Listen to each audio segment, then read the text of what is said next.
Well, welcome everybody. First, I'm going to do a land acknowledgement that we're on the traditional territory of the Aboriginal people. And then I also wanted to bring your attention to our next event, which is our ethics speaker, Leah Kalmanson. And we now have a title for this event, is that right? Yes.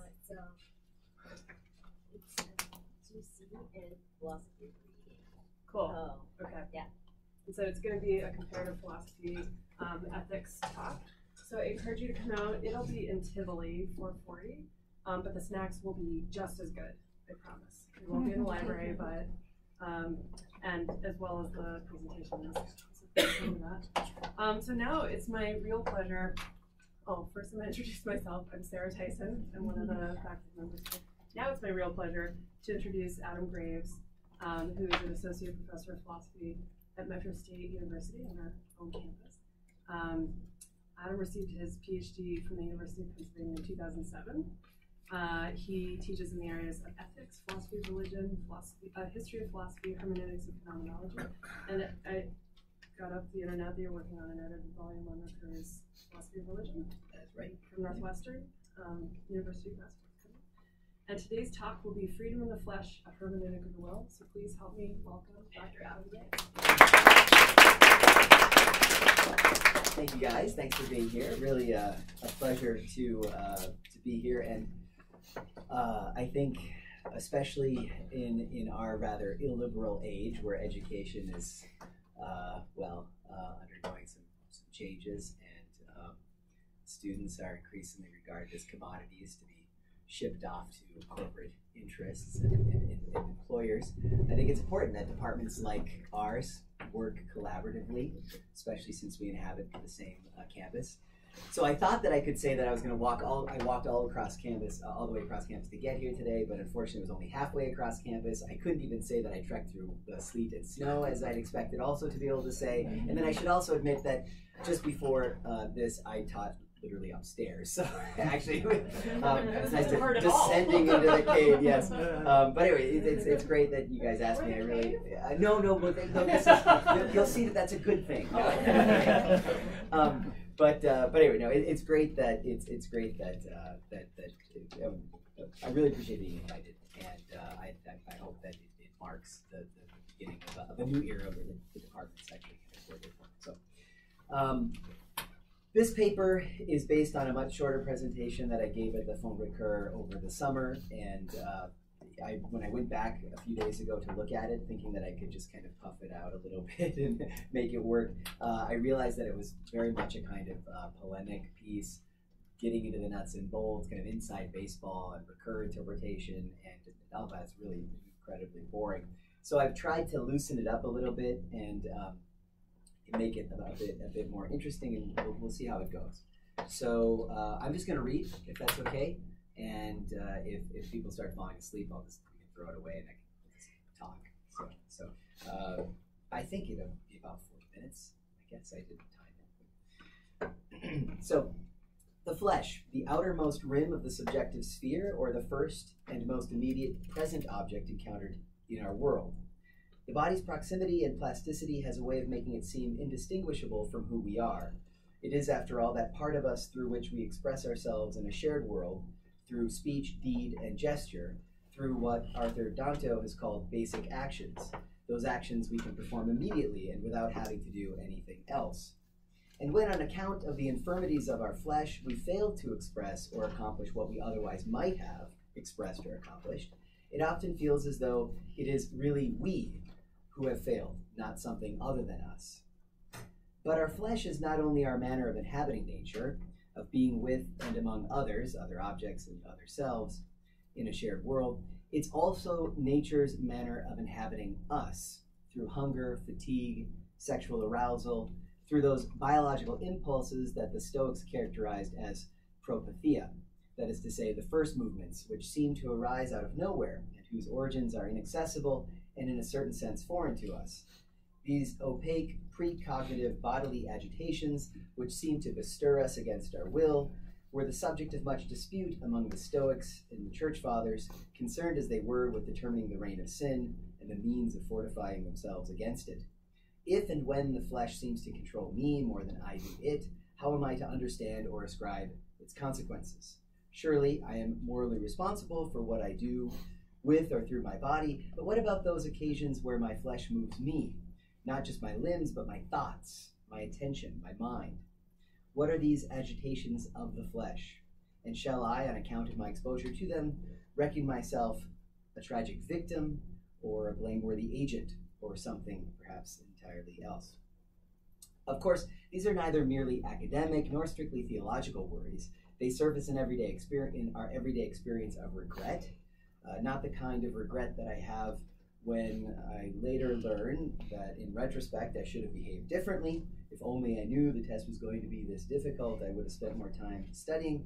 Rather, here I mean the kind of regret we might call contemporaneous regret, the regret of a recalcitrant will.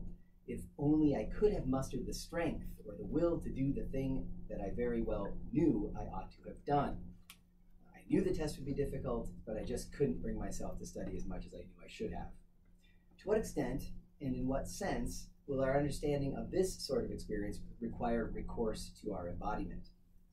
In any case, the stakes are pretty large. They concern everything from the status of clinical diagnoses within our courts of law, whether practices of punishment are justified, to our everyday, ordinary interpersonal attitudes, when and to what extent feelings of anger or resentment are warranted, to our most intensely personal experience, whether I can claim ultimate responsibility for who I am or for who I have become. And if not, where does that leave me? Now, I've posed these questions rather incautiously and in an idiom slightly, though not entirely different from the one I'll be taking up in the remainder of my talk. But I've done so in order to situate us on a plane from which the intersection of two problems can be readily appreciated. First, these questions expose the natural, indeed inevitable connections between, on the one hand, problems associated with free will, specifically I'm thinking about the problems of evil, moral responsibility, and fault, and on the other hand, problems concerning the proper way of understanding the relation of the self to the body. The idea being that you can't really tackle one without also tackling the other. Now, so I want to say something about why I take it that a phenomenological analysis here wouldn't be necessarily the correct approach. And I'm going to do it through a reading of Ricoeur's earliest work on the will. Ricoeur's earliest work on the will was largely indebted to Husserl's phenomenological method, and specifically to its manner of isolating essential or trans-empirical features of human experience by way of the eidetic reduction. But Ricoeur came to recognize that a full account of the will would need to take stock of the associated experiences of moral responsibility and evil. And these experiences were in principle inaccessible to such an approach, for reasons I hope to make clear in a moment. Broadly speaking, the phenomenon of evil involves two irreducible yet seemingly contrary experiences. On the one hand, evil is experienced as something we encounter in the world, something that is always already there. On the other hand, the experience of evil is accompanied by an acute awareness that we are somehow responsible for it. It is precisely this dimension of evil, what Ricoeur calls the phenomenon of fault, that remains a foreign body in the eidetics of man. That's a quote from Ricoeur. An irreparable blind spot in the phenomenology of essences. After all, if moral evil is to be imputable to human beings, that is to say, if its existence is something for which one is responsible, then it cannot consist of a necessary, essential, or structural feature of the human will as such. On the contrary, moral, imputable evil must be contingent upon one's empirical use of freedom, and thus it must be an accidental property of an individual's will, rather than part of our universal human natures, or part of our human framework, or something like that. Any attempt to completely situate the origin of evil in some trans-empirical realm of pure essences would amount to a total abnegation of human fault and responsibility. So while Ricoeur was able to paint with a phenomenologist's brush the general contours of fallibility, understood as the possibility of fault, in the first two volumes of his philosophy of will, he came to realize that any treatment of the actuality of fault would require additional tools that could help explain how evil might become something for which one is responsible. It's not difficult to understand why hermeneutics would be among those tools. After all, Since there can be no introspective or a priori description of a purely accidental feature of human existence, Ricoeur's project would need to make recourse to actual human history and to a hermeneutics of the concrete linguistic expressions found therein. Since the culpable will is nowhere visible in its naked immediacy, phenomenology cannot proceed directly to its existential or ontological meaning. It must first pass through a hermeneutical detour of the concrete, historical, dare I say, ontic representations which give it expression. In other words, it must run the gauntlet of a hermeneutics, and more precisely, at least in Ricoeur's understanding, a textual and scriptural hermeneutics. In the previous volumes of his Phenomenology of Will, Ricoeur had traced the contours of human freedom against the backdrop of a certain conception of absolute or divine freedom, which served as a limiting idea in the Kantian sense. Unlike divine freedom, human freedom was shown to be as passive as it is active, as determined as it is determining, as receptive as it is creative, the central theme, in fact, of work freedom in nature. But when Ricoeur turned to the symbolism of evil, when he took the hermeneutic turn, to an interpretation of figurative language, the symbols and myths of biblical, Near Eastern, and classical literatures, in which the experience of guilt is expressed and attested to, he came to conceive of the will not merely as imperfect, but as servile, a will that can only be characterized as at once free and yet always captive. Captive because it has somehow always already ensnared itself. Now, this idea of a captive will is really what kind of grabbed my attention and made me interested in the symbolism of evil in the first place. What on earth could he possibly mean by it? What could be meant by it? It became clear to me that making sense of this paradoxical notion of captive freedom, or more precisely, making better sense of why our effort to make complete sense of it inevitably runs up against certain limits, this will require careful attention to the seemingly ceaseless alterations in the meaning assigned to the flesh throughout mythology. For while the flesh is continuously associated with evil throughout Ricoeur's book, Symbols of Evil, the rather astonishing discontinuity in its meaning, and in particular its distance or proximity to the self, from one myth to the next, forces us to constantly reevaluate the significance of this association. Is the flesh the first cause of evil, or its consequence, its ultimate source, or its tragic effect? Indeed, I've become convinced that the flesh functions as the implicit ontological center of gravity around which Ricoeur's entire hermeneutics of evil continually orbits. This hermeneutics hinges on a distinction between the primitive symbols, which depict evil as an external material substance, such as a stain or defilement, and the relatively more developed internal symbols, which depict evil as an inner act of volition, such as a deviation or wandering off a path. Mythical accounts of the origin of evil can also be divvied up along the lines of this exteriority-interiority schema. The Babylonian poem of creation, the Gnostic cosmogony of the Manichaeans, the Orphic myth of the soul, each takes the origin of evil back to a catastrophe or a primordial conflict prior to man, whereas the biblical narrative of the fall traces its origin back to man himself. Whenever I use man, by the way, it's a quote from Ricoeur. To a spontaneous and fully autonomous act of the will. I should probably just go and change those. On the one hand, evil is a being which infects humanity from outside. On the other hand, evil is a doing, a result of human freedom. The Adamic myth differs from the other myths in that it explicitly desynchronizes or disarticulates the beginning of creation from the beginning of history. It posits a rupture between the origin of the good, identical to creation as such, and the origin of evil, which is inaugurated with human history. And for the moment, not just for the moment, for the day, I'm leaving aside another type of myth, which is nonetheless interesting, the tragic myth, which, although it remains a sort of hybrid, seems to emphasize evil's otherness. But in the tragic myth, this exteriority is not represented as an immemorial past of creation, but as something which unfolds in the present, following a brief flash of freedom, instant of levity, which suspends, though only for a moment, the weight of inevitability. But anyways, leaving all of that aside, I'm going to stick to the simple thing, the opposition between the myths of interiority and myths of exteriority. And following this typology, We might say that the first cycle of myths makes the origin of evil coincide with creation itself, so that evil enters human experience from without, from the world. Whereas the Adamic myth of creation is fundamentally, whereas in the Adamic myth, creation is fundamentally good, so evil comes on the scene only after having incubated within the heart of humankind. Now, lying smack dab, is that a good English word? I grew up in Minnesota and I tend to rely heavily on these things. So lying smack dab between these two distinct poles, between interiority and exteriority, subject and object, mind and world, freedom and nature, we find the flesh. In an inevitably slippery term of art, meant to give place to that murky and multifaceted territory which, like Zeno's vertiginous path, can be infinitely divided and subdivided, divvied up between the two opposing empires, until either it disappears completely or becomes the all-encompassing plenum of sorts.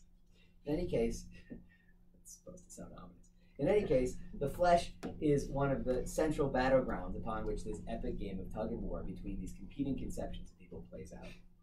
I will limit my analysis to the two extremes, the two myths which, according to Ricoeur, are most radically heterogeneous, the well-known biblical myth of the fall and the Orphic myth of the exiled soul, the myth according to which Zeus shaped the current race of humanity out of the ashes of the wicked Titans, whom he blasted with a bolt of lightning after having killed and devoured the body of Dionysus. Something up on. So, okay, flesh as other, the myth of the exiled soul.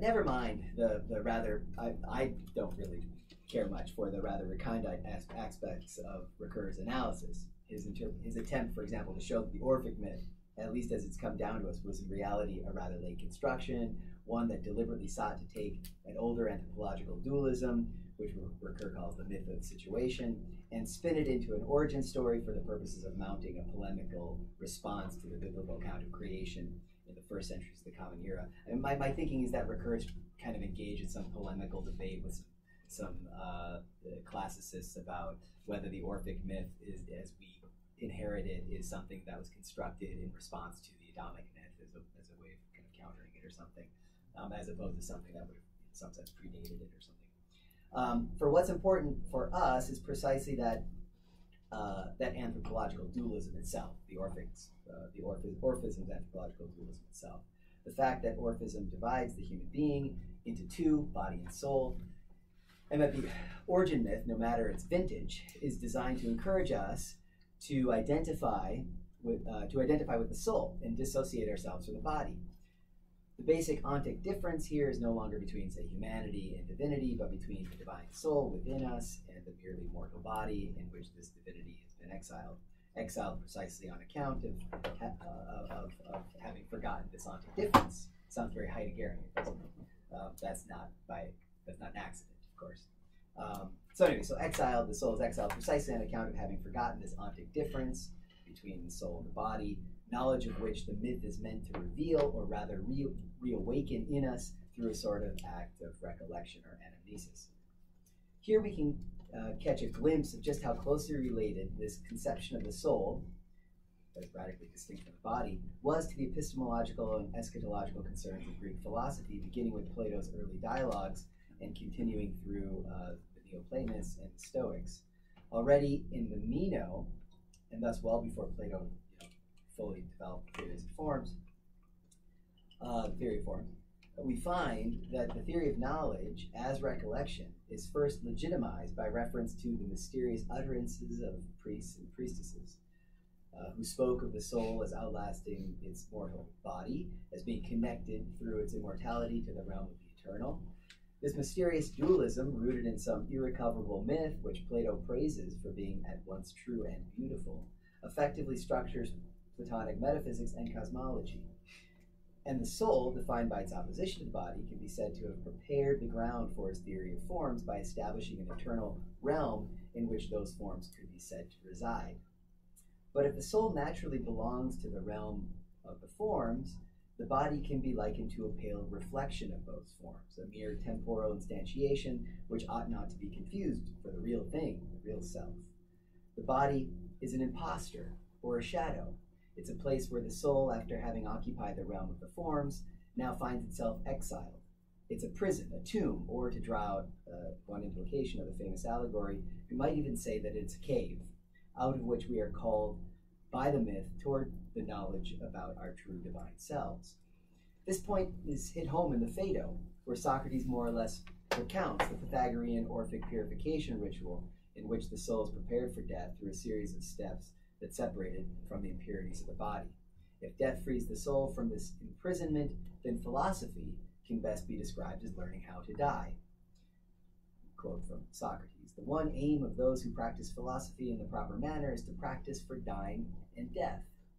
Because as long as we have a body and our soul is fused with such an evil, we shall never adequately attain what we desire, which we philosophers affirm to be the truth."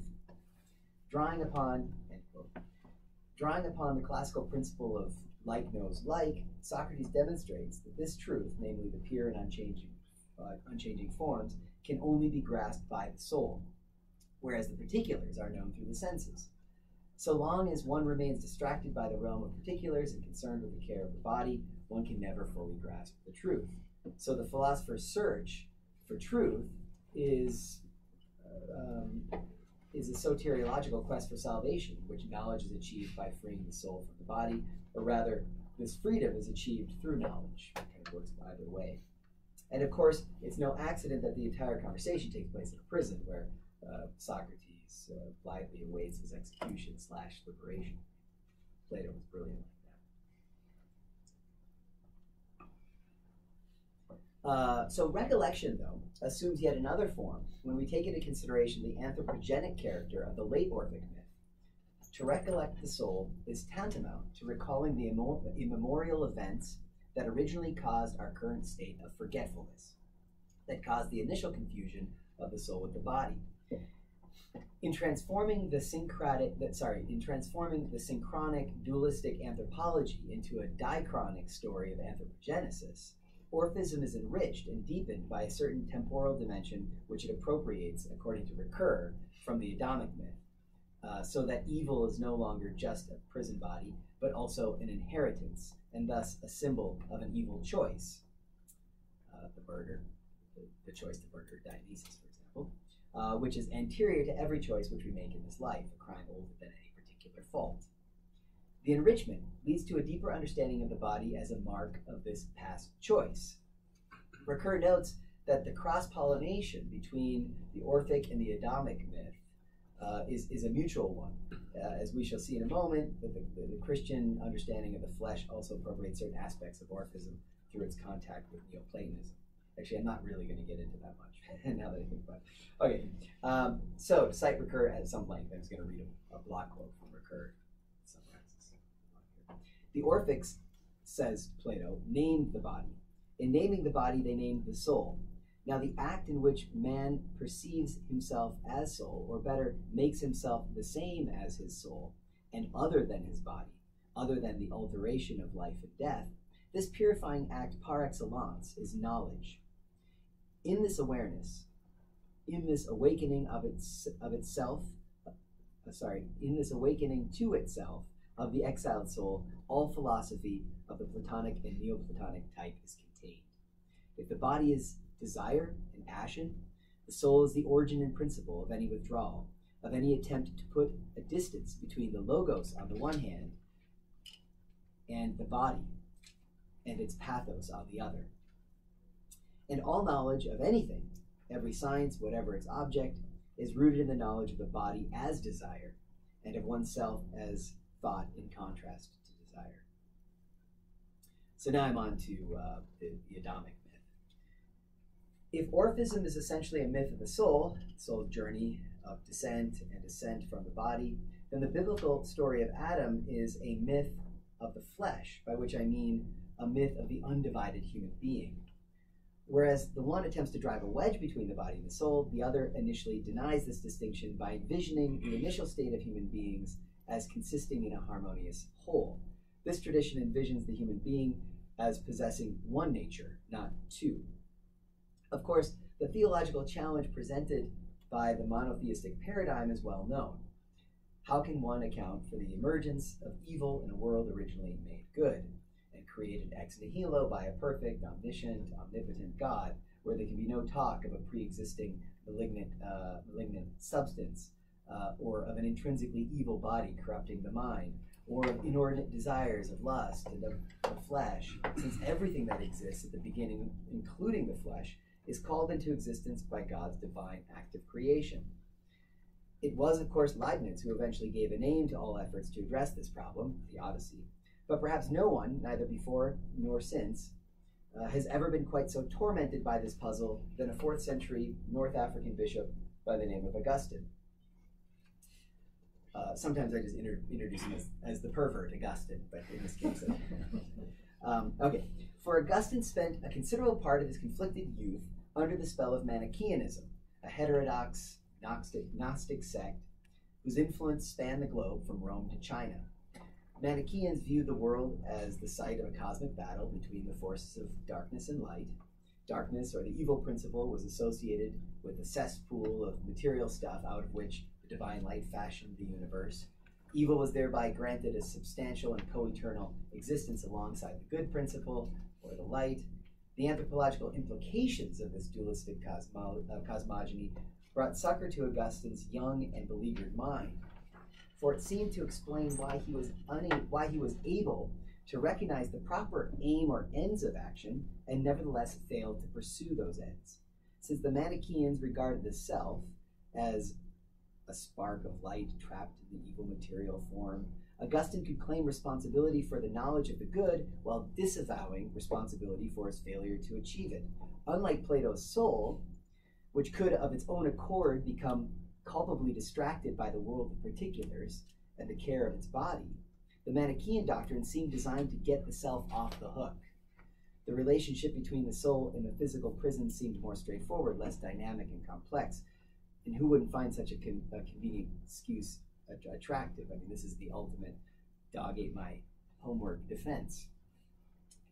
But in the wake of his conversion, the existence of evil could no longer be explained, but in the wake of Augustine's conversion, of course, the existence of evil could no longer be explained quite so conveniently. By affirming the existence of just one eternal God who created everything ex nihilo, Augustine was deprived of an explanation of how evil could come to exist in what must therefore be, in Leibniz's expression, the best of all possible worlds. If everything that exists comes from one God, then would not God have been the author of evil?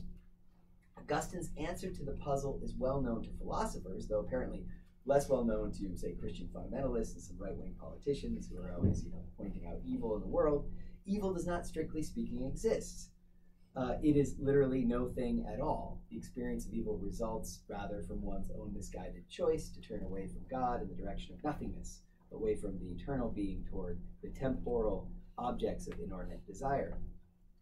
And of course, this last bit echoes the Phaedo's warning about becoming preoccupied with the care of the body and curious with the curious,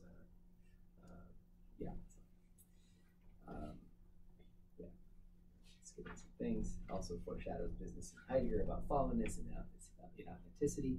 See, whenever I get to Heidegger, I skip it because I'm the exiled continental philosopher over there in the analytic department. So if I was like, you won't find me. Talk Heidegger. Yeah. It's a safe space. It's a safe space, yeah. Heideggerians use it. I don't know if Heideggerians use safe spaces, but continentalists maybe do. Okay. But for Augustine, and we've already got one, yeah. So, but for Augustine, the problem doesn't stop there. If God's responsible for having created mankind with the ability to sin, is he not responsible for that sin too? It's the force of this question which illustrates why Augustine's rather Neoplatonic sounding formulation of the will could not get the job done on its own, but rather needed to be supplemented by a kind of a reading of Genesis, the myth which gave figurative expression to the emergence of sin within a world made wholly good. I got this long kind of thing about, maybe I should pause here to make abundantly clear that I'm not endorsing, the Adamic myth over the Orphic myth or whatever. But I am suggesting that the encounter with the symbolic and mythological traditions can bring into focus, obviously, dimensions of our experience which may not have otherwise been so apparent, and so they help to sharpen our account in this particular case of the will. I've kind of said that already, but I just felt like to get that out there. Ricoeur's mantra is that the symbol gives rise to thought, right? And it's kind of one of the wagers of hermeneutic philosophy that certain phenomena which don't seem to permit direct introspective analysis can gain something by way of hermeneutics of kind of historically constituted expression. So the point I want to make here is that these myths, no matter how arbitrary or absurd one might think them to be, definitively shaped Western philosophical understanding of the relationship between oneself and one's body, and thus any attempt to get at the meaning of freedom, agency, and the will would probably have to run through the get tackled. I suppose if we, maybe I shouldn't use the royal we, I suppose if I weren't situated within a particular tradition, that there might be other kinds of texts that I would want to grapple with.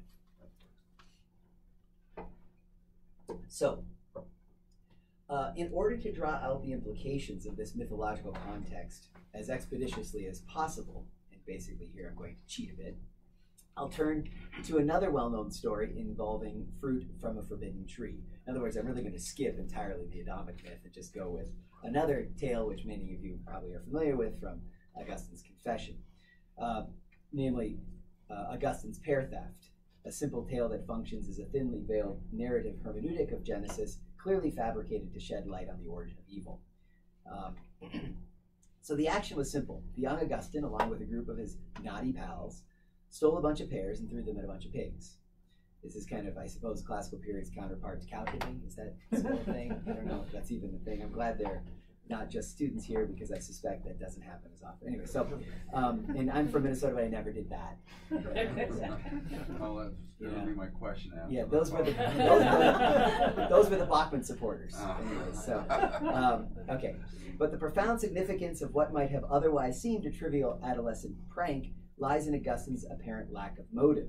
Augustine notes that if we assume, as seems natural, that every act of theft is motivated by lust or appetite for the stolen object, then Augustine's crime remains incomprehensible, since lust and appetite were completely absent.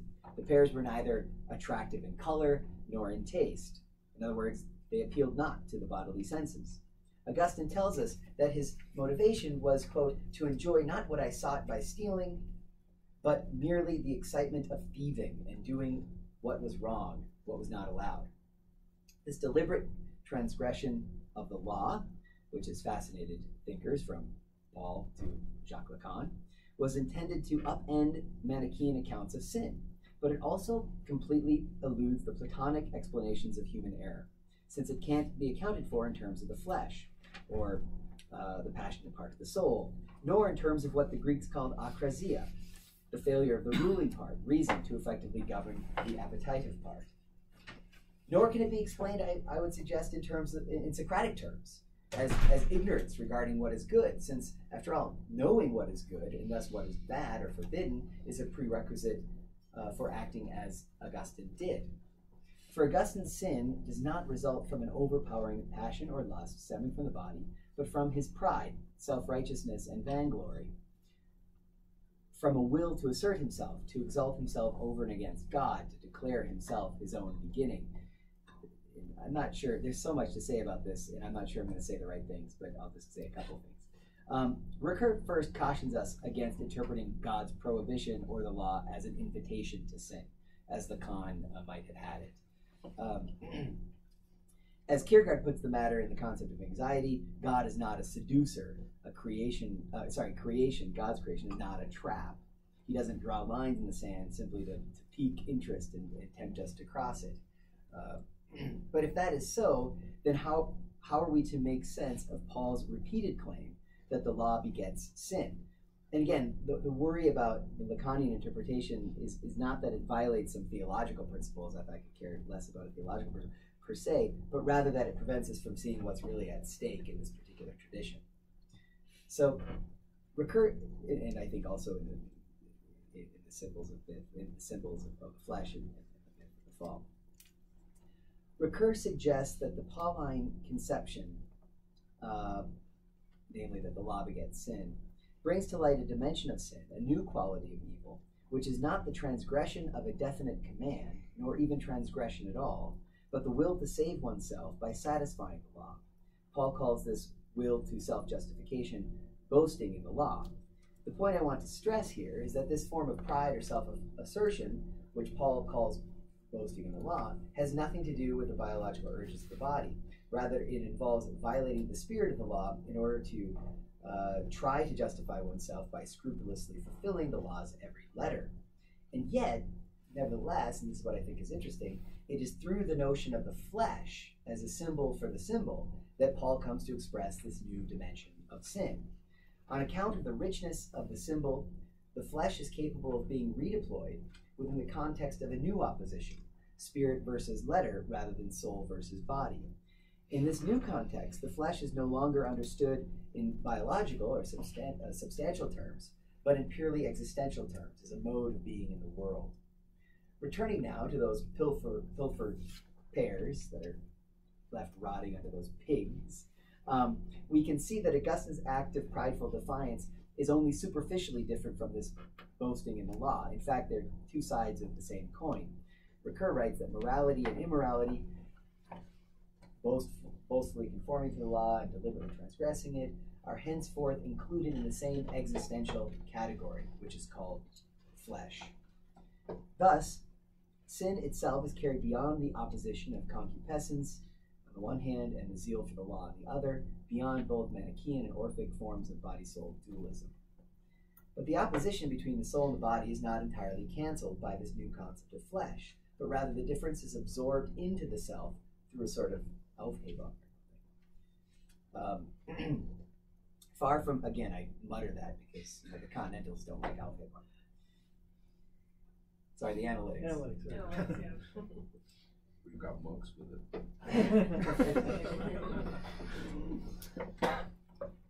Far from being a primordially cursed part of myself, this is an extended quote from Ricoeur. Far from being a primordially accursed part of myself, the bodily part, sexuality for example, as it was for Orphism, the flesh is myself alienated from itself, opposed to itself, and projected outward. This powerlessness of myself, thus reflected in the power of sin that is in my members, is the flesh, whose desires are contrary to those of the spirit. That is why we could not begin with the flesh as the root of evil, as did the Orphic myth, but had to arrive at it as the flower of evil. End quote. This explains why someone like Augustine would eventually insist that the biological or pathological dimension of the flesh, lust, fatigue, hunger, and other natural impulses, were the consequences rather than causes of a more primordial or radical form of evil, say original sin, for example, in Augustine. In The City of God, Augustine writes that after the fall, Adam and Eve experienced a new motion of their flesh, which had become disobedient to them, in strict retribution of their own disobedience to God. For the soul, reveling in its own liberty and scorning to serve God, was itself deprived of the command it had formerly maintained over the body. End quote. If the disobedience of the flesh becomes the symbolic, so the disobedience of the flesh becomes a symbolic trace of a fault anterior to every personal fault, even anterior to every active waking conscience. Thus, despite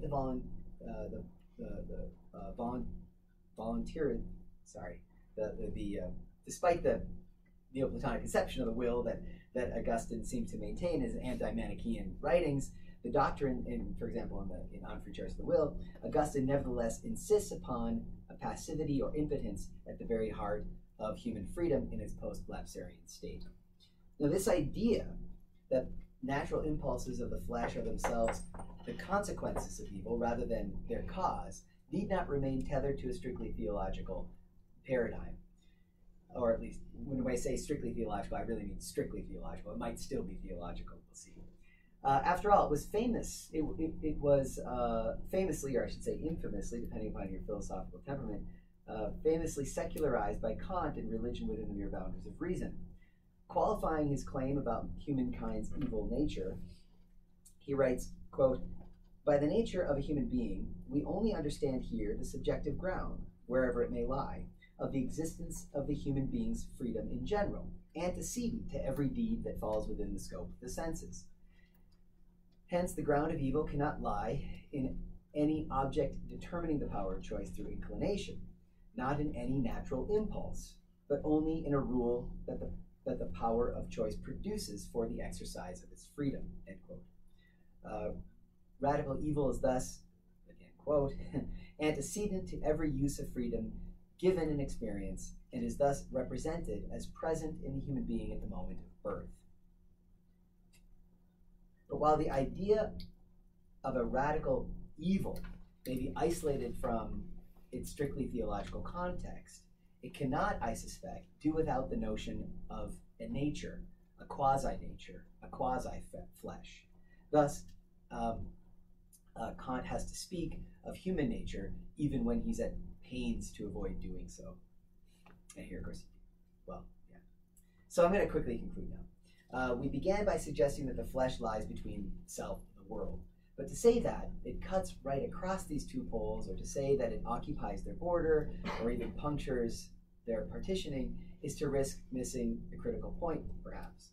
For embodiment, after all, precedes our awareness, let alone our various conceptualizations of what might be broadly designated as self and other, interiority and exteriority, autonomy and heteronomy. As Ricoeur noted decades later, in the final section of Oneself is Another, ontologically, the flesh precedes the distinction between the voluntary and the involuntary. Are we not better off saying that the flesh marks the condition which first renders such distinctions possible? That flesh is the condition for experiencing the resistance that we experience in the world or in our bodies.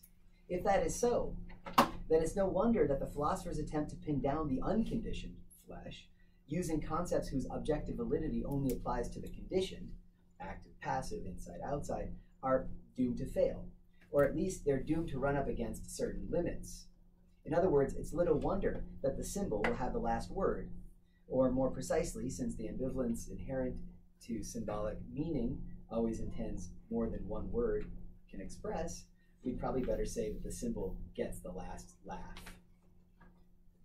Ricoeur's notion of the servile will invites us to imagine the flesh as a symbol of radical self-alienation, not as something literally external to ourselves, like Orphism's prison house, but as a sort of exteriority which has always already infiltrated and infected the very interiority of the soul.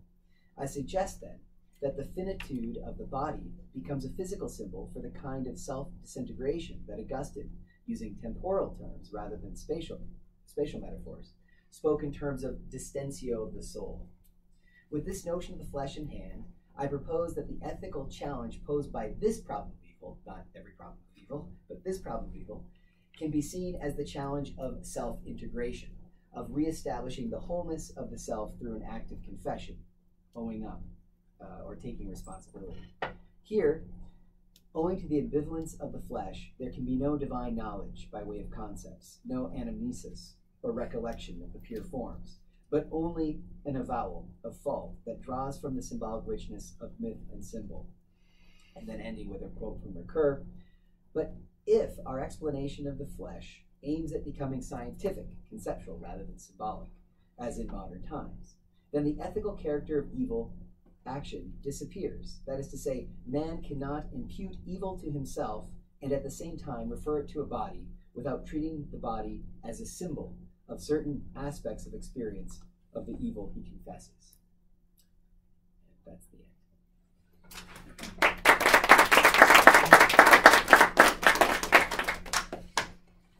How come it feels like Thursday and it's only Tuesday? I mean, I know why. It's because you've been read to for the last 40 minutes. But what, or much longer? No. But yeah, no. Yeah, so we have time for some questions. Well, thank you for the paper. That was really enjoyable. And I was hoping you could say more about the pair incident, since it's such a great inaugural scene for evil, or trying to think about evil. And how you interpret what Augustine is describing there, because it sounds as though it wasn't for the sake of, it wasn't on account of inclination on the part of the Young Augustine that he stole the pears and destroyed them or whatever. But and I'm not remembering exactly his description of it in the Confessions, but it's as though it was simply for the sake of transgression. It's like a principled action, Yeah. And you see it sometimes in children that it wasn't actually for anything, but it was just for. It's like the most profound gesture to transgress for the sake of the transgression. And am I putting too much emphasis on that aspect of it, or is there something else going on that's philosophically significant? No, I think you're absolutely right. By the way, you said you see it sometimes in children. That sounds like a really optimistic characterization of children. I see it on, it's like every waking moment of my life, my kids are engaged in these many acts of transgression for transgression's sake. In fact, I can kind of determine what kinds of foods they'll like just by telling them that they're off limits. I think there's a couple different things to say about it. One is that it seems pretty critical. Yeah, it's critical in Augustine's account that there's no kind of bodily impulse. There's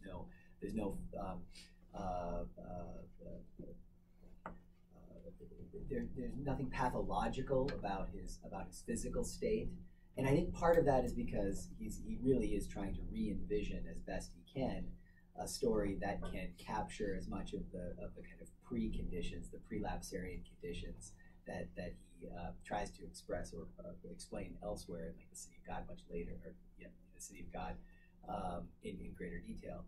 So the two conditions are necessary. One, that the object that he steals is not desirable, it doesn't satisfy any urge, and two, he knows very well what he's doing when he does it. I take it in some sense as being, him trying to conceive of, who knows what the story. It sounds a bit apocryphal to me. It sounds like something he kind of came up with in order to. I mean, maybe it's not the sort of thing one remember about one childhood. I mean, it doesn't seem that significant. Right. Stole some pears, threw them. So I think he could have selected any number of transgressive acts, but the idea was he was trying to come up with. I mean, I'm just guessing, an account which defied any Manichaean explanation, for example, of that violation, and I think also any kind of standard Socratic account, according to which the action was in some sense inculpable because the agent didn't know what he was doing. And when you read his gloss of Genesis, he emphasizes the same thing: superbia, pride, as being the source of this transgressive act. And he describes pride as making oneself the basis of oneself,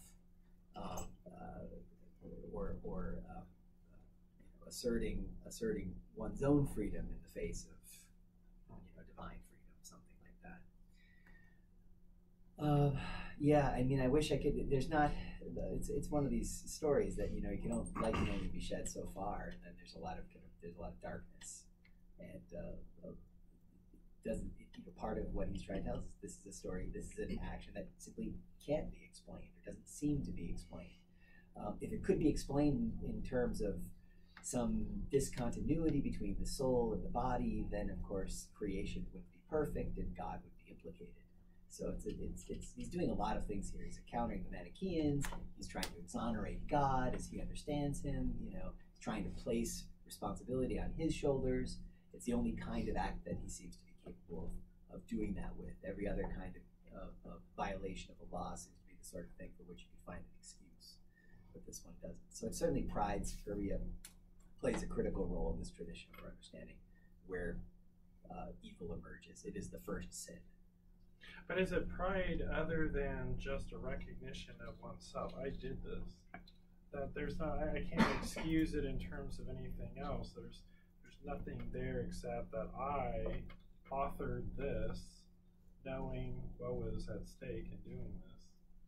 I mean, it's a weird example of pride, right? I mean, yeah, It's a weird example of pride because, what's another? Give me just.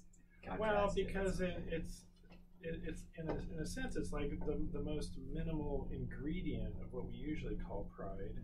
'Cause pride usually redounds to something that I've accomplished, something that speaks to my excellence in a way or whatever. There's nothing to take credit for other than he did this, you know? It's peculiar also that this act of self-assertion, which is a kind of almost an arbitrary act of Right. free exercise of one's will, Yeah. is also in Augustine's view the source, the origin of the fall. So that freedom seems to be caught up in itself. The very first act of freedom is a fall, and I think that definitely that plays a critical role in his understanding of original sin for sure. Well, just to go too long on this example so that people have questions, but it is interesting the way when you put it. I mean, it is in Augustine. It's recognized as a transgressive act for the sake of a transgressive act. Whereas when Rob mentioned the child who acts autonomously, in a way they're feeling their oats. They're feeling that sense of self-assertion, which in a way is the very condition of morality, right? So that ability to choose is necessary for there to be a morality. Now, of course, there's the freedom of knowing the right thing and then doing the right thing, right? That's true freedom, right? So it's not clear. Well, I mean, I would have to assume that the doer in the story is fully aware of the transgressiveness of the act and still fully chooses it as an act of self-assertion, whereas the child is not fully aware of the transgressive act. They're exercising self-assertion, which is going to be very important for their later sense of self and freedom. I think you're right, except for with respect to my children. I've heard that about your children. We've been warned. The other thing to keep in mind is that Augustine does this with a pack of friends, and I think some people will make a lot of that. The fact that it's not something that he does alone with himself, some transgressive act that he does alone with himself, but it's something he does communally. And of course, also, I suppose, Genesis involves a story of two, not one, and it's done collectively. It involves not something that one person falls into, but a couple falls into. So again, there's something there to be said, but I'm not sure what.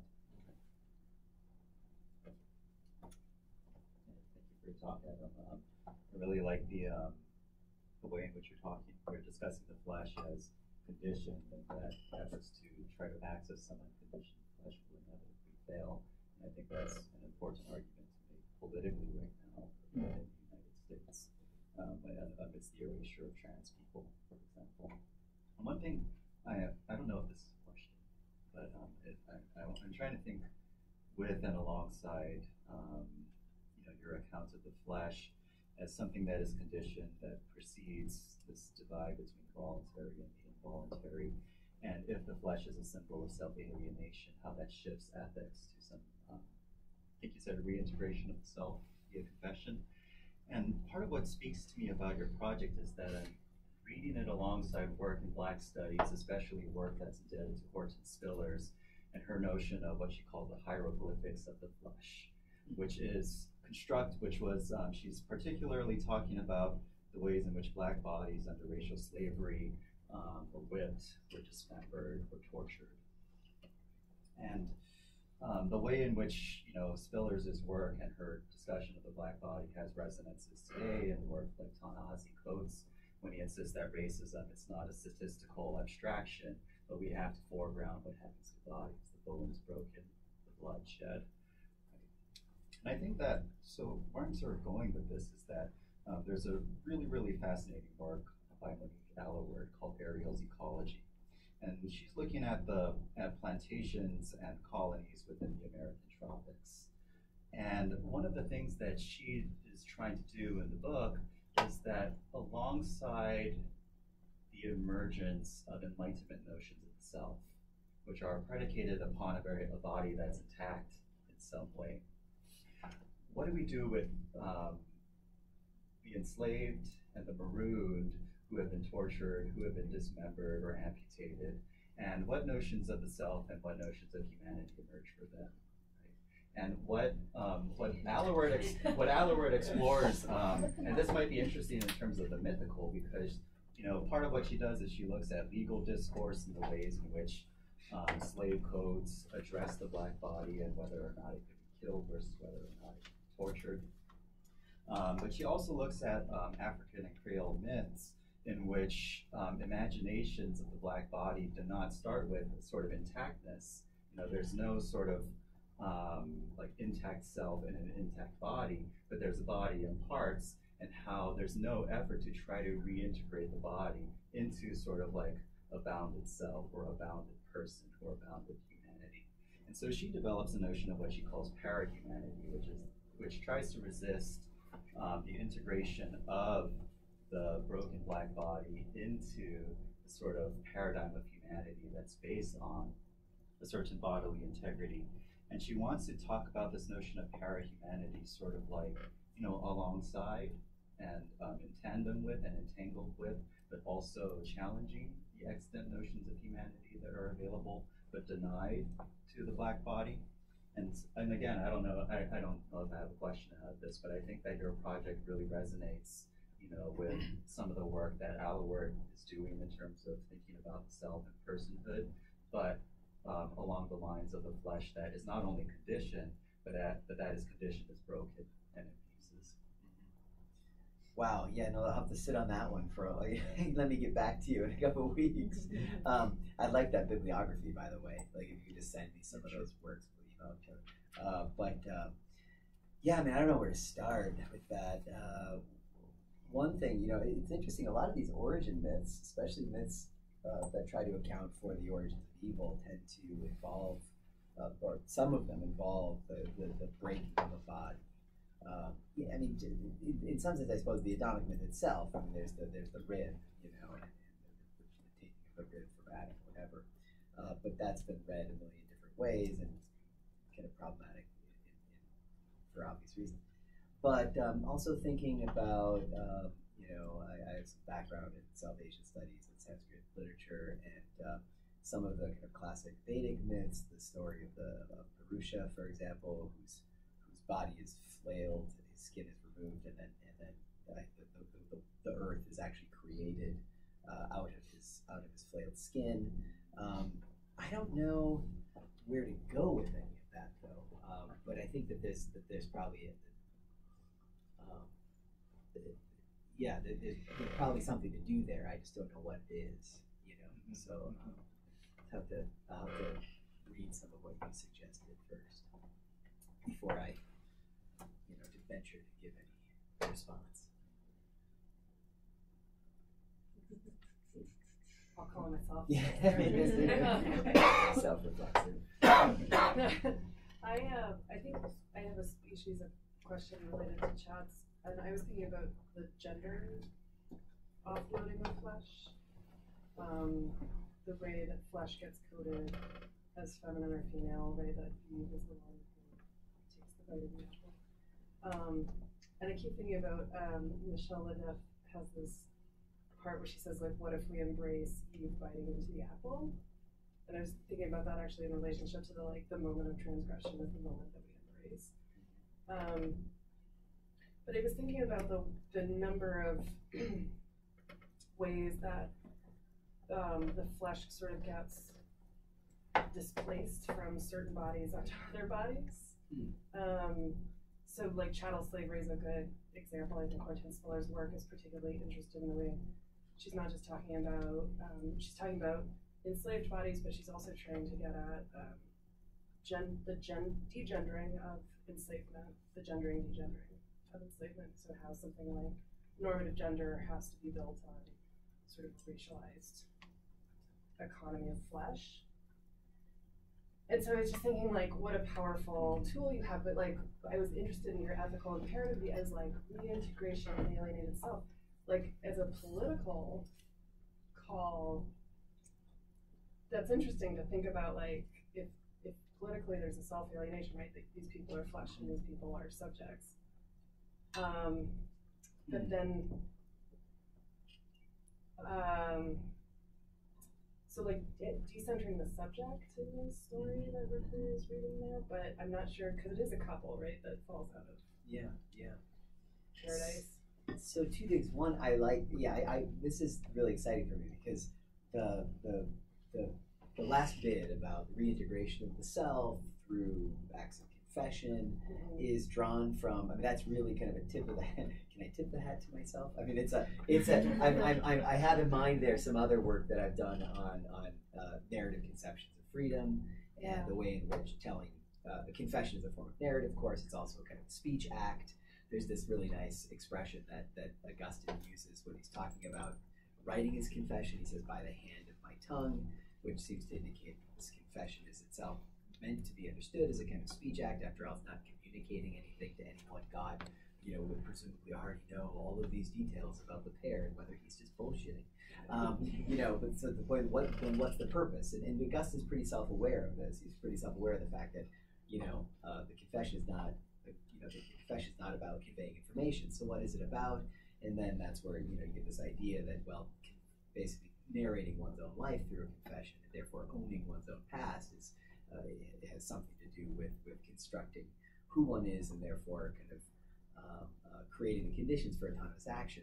But what I like is I want to take that, which is a kind of monological project about selfhood, and think about the kind of social political implications of it. I've always been worried about the social political implications of it because anytime you're talking about, anytime you're working with these kinds of texts, you're trying to take kind of seriously the philosophical, anthropological conceptions they have. You have to be worried about what does that mean? Because this guy is. Augustine's a pretty awful dude in a lot of ways, I mean, it probably goes without saying. So I like the fact that both of your questions kind of give me some places I can go where I can start thinking about how this notion of narrative freedom through acts of confession might open up to some kind of more politically, funded project. And I've always wondered where would I go with that. So again, I'm gonna email you first. It's like alienation of state and like Marx too. Yeah, right? yeah, of like, course. Not just, Yeah, no. Yeah, exactly, totally. exactly. Thanks. That's true. I saw a hand back there earlier. No? Oh, it was yours. Oh. Well, I was kind of like halfway. Augustine says, my mind commands the hand and the hand moves. There's no problem with that.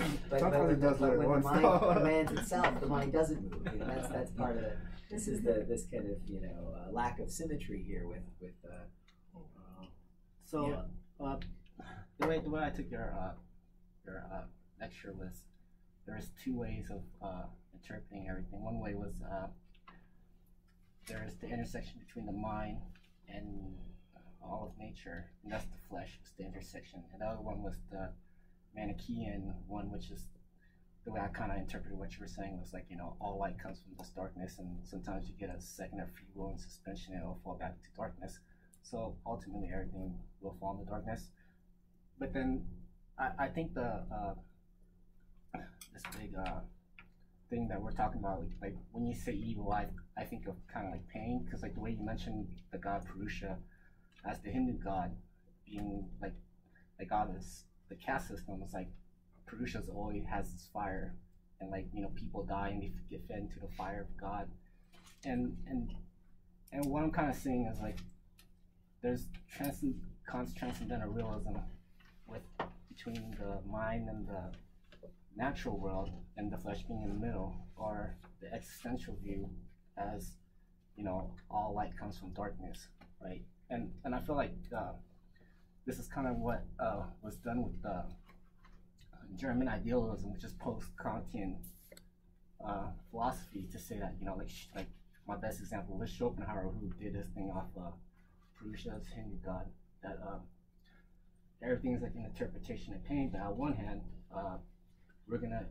view people's pain as malicious, egotistical, or compassionate, or we can inflict it as maliciously into someone else. So there's this independent and dependent thing that turns into idealism from the transcendental realism, which is in between the mind and natural world.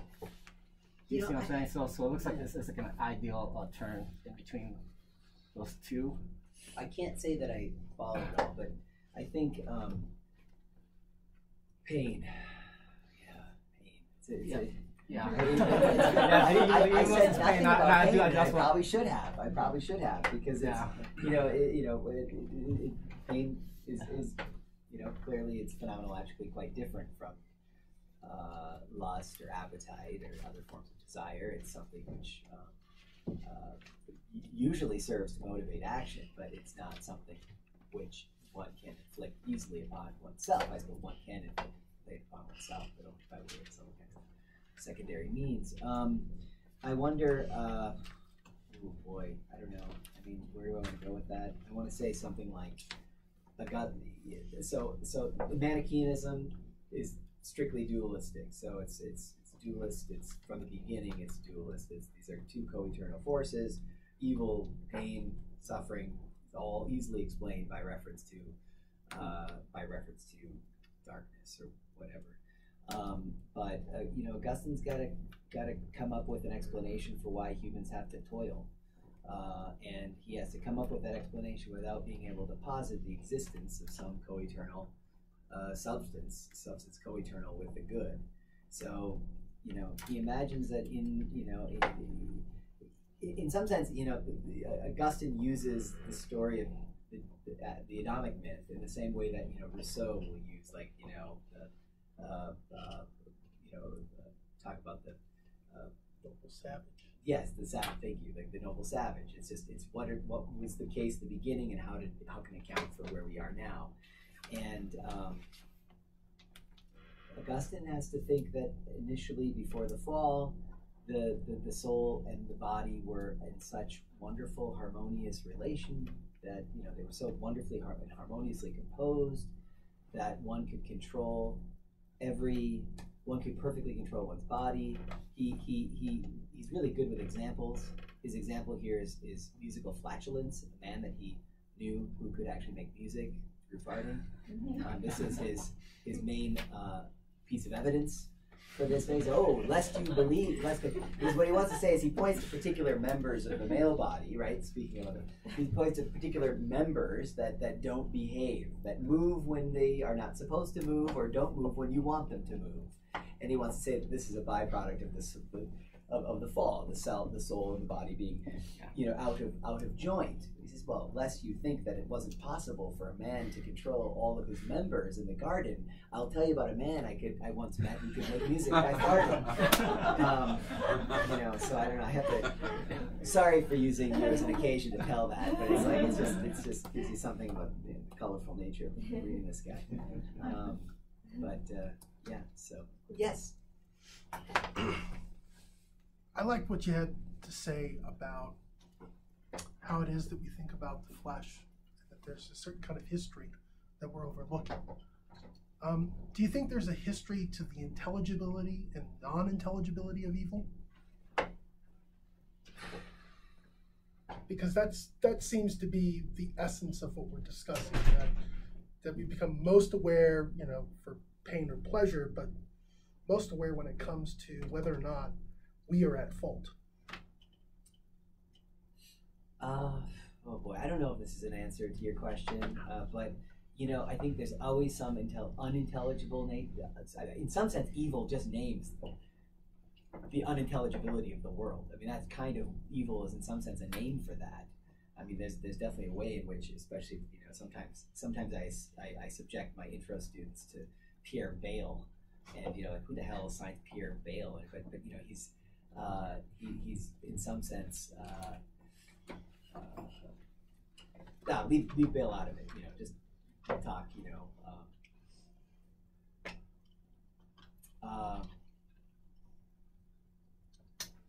So to some extent, evil just names the unintelligibility of our world, our that which cannot be ultimately accounted for, that which defies the principle of sufficient reason, something along those lines.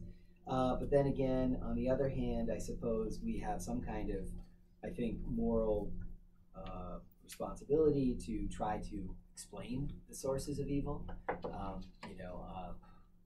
you know, take for example say that the family of a victim of it's a horrible example of a terrorist attack or something like that. You know, on the one hand, you know, you want to be able to say, look, this is a horrible evil, and I think that's something that it's a word that's hard to put to the side.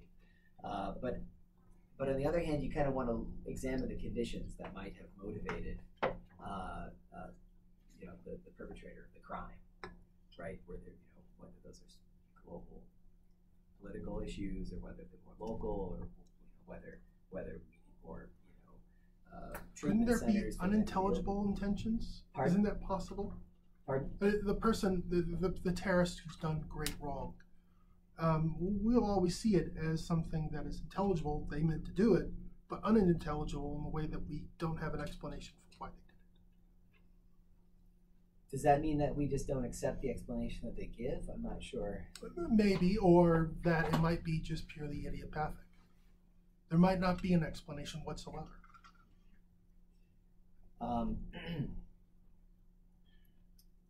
Yeah, I mean, if there is no explanation, then I suppose evil is a reality that we have to confront.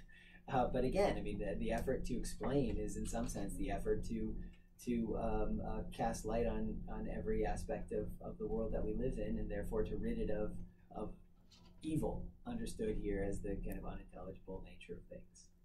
I don't know. Not exactly. I'm sorry, I'm not making any sense. Yeah. I ask a very simplistic question because I'm not sure if I got everything I could have from what you were saying about the flesh. But when people talk about the flesh and they interpret the flesh, I mean, I understood that. So it's the source of it's a sort of quasi body. It's the membrane between the body and the external world, right? So it's that, and it's the source of lust and fatigue and hunger. You mentioned these things. It's and you ended by saying that we might benefit by seeing it as a condition for the possibility of experiencing the world. It's a nice way to go.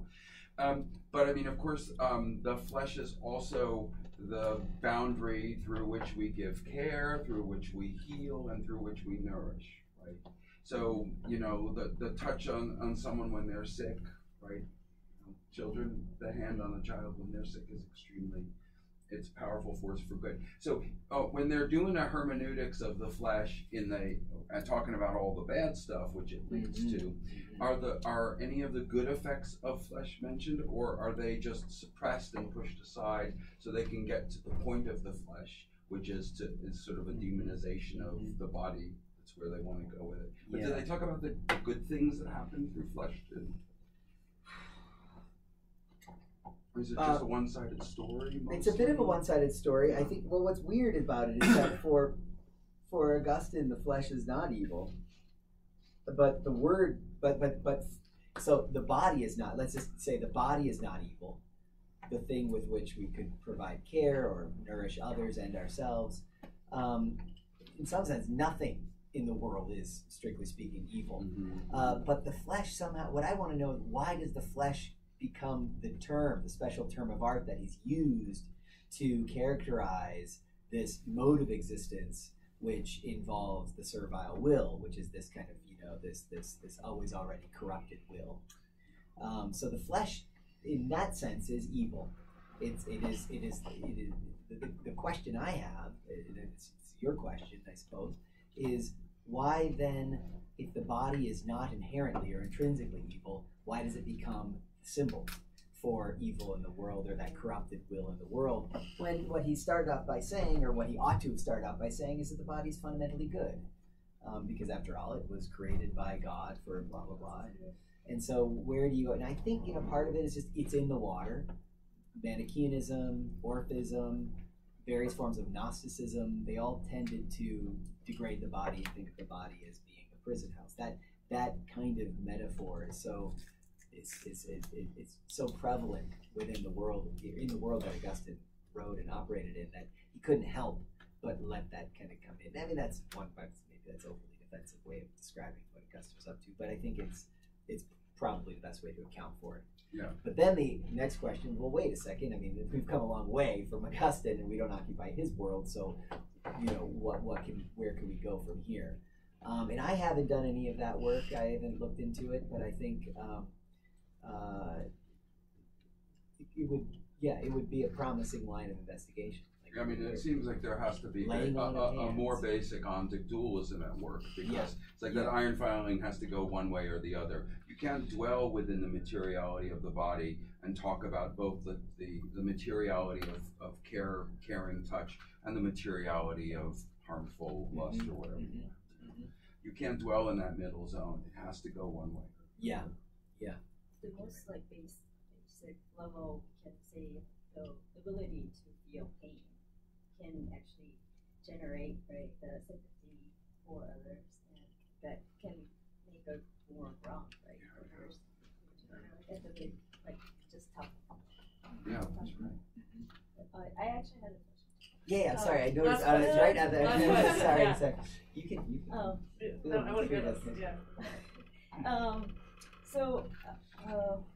I guess maybe more of a comment, but so I thought it was really interesting that you talked about flesh as alienated part of the self from self, and also it's a reminder of finitude, right? Like including Marx. Thinking of that temporality of flesh, of course I'm going to talk about temporality, right?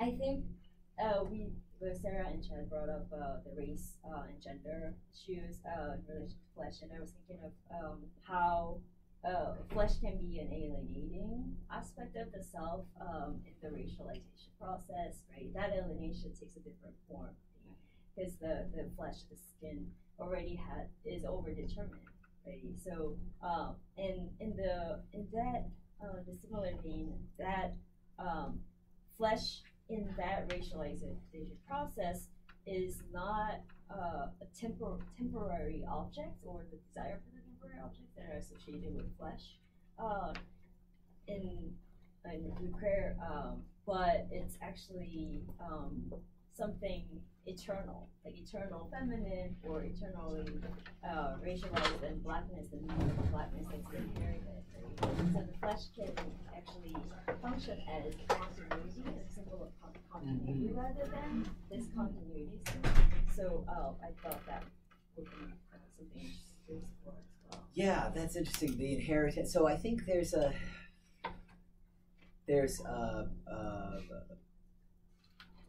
a lot in this tradition, I suppose, to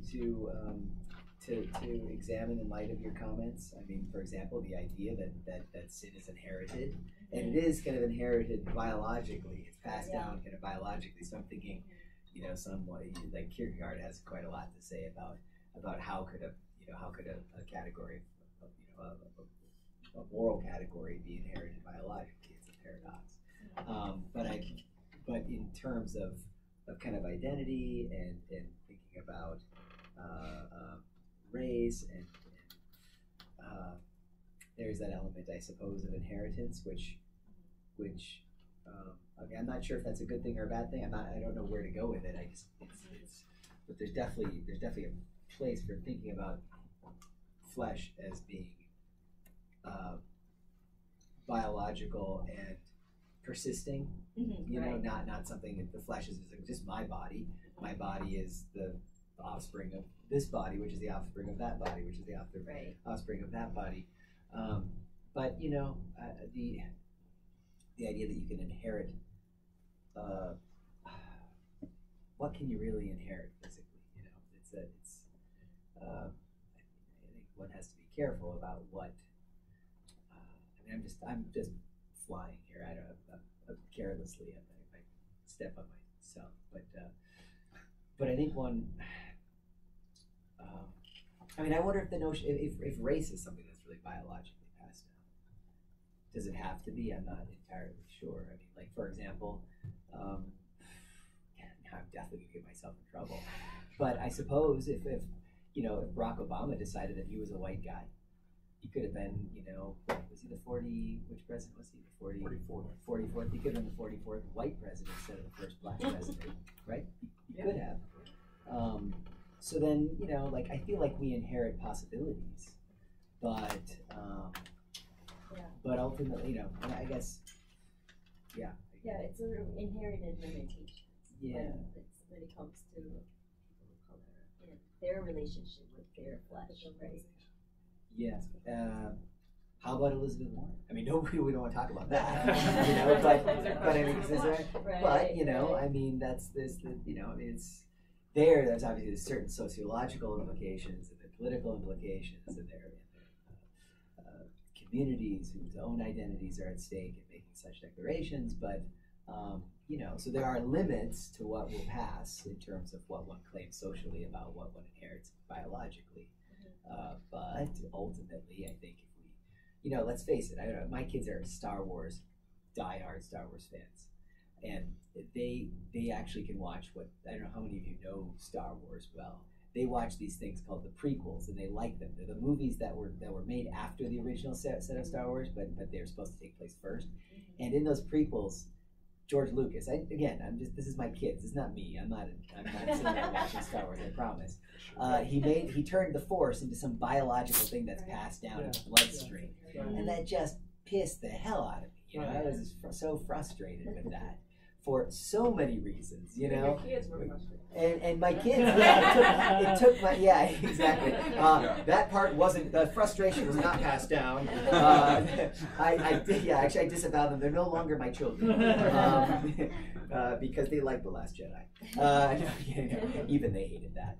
But anyways, so I don't know. So that's kind of what I want to say. I want to say I'm not sure how much we want to make of this biological inheritance. I think in some sense it's the most problematic element of Augustine's story.